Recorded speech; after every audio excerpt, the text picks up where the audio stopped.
A huge population of developing nations does not have access to financial services, thus curtailing economic growth. It is with this view that delegates at the South-South and Triangular Cooperation Workshop are calling for more financial innovation to help the poor in developing nations have access to financial services.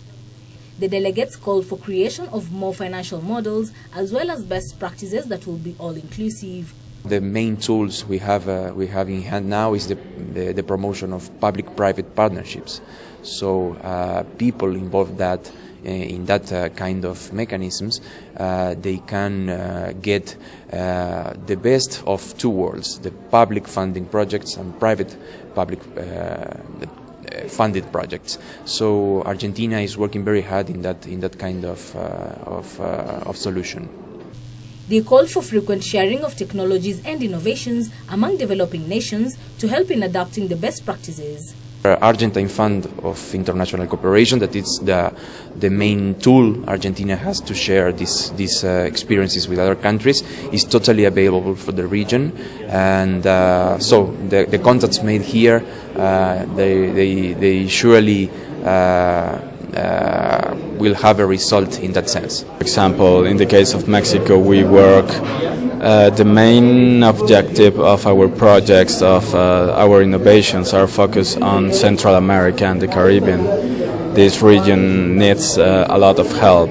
So Mexico, as a peer, as a country that shares the same objectives, wants to work with this region. So it's very important because by helping these kind of countries, we are helping the region and we are helping our country as well.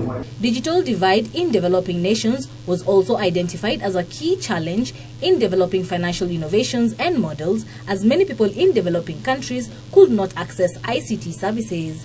A raft of measures have been proposed to bridge the digital divide. To provide each student in primary and secondary school with the laptop to advance in literacy, digitally speaking.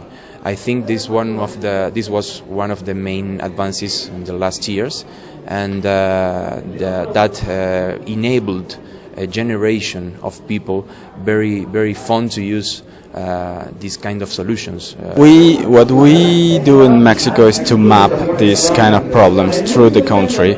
We identify where the problem is, and we help them through projects. We try to get involved public administration, civil society, academy, and different stakeholders. Delegates also called for more funding for ICT entrepreneurs.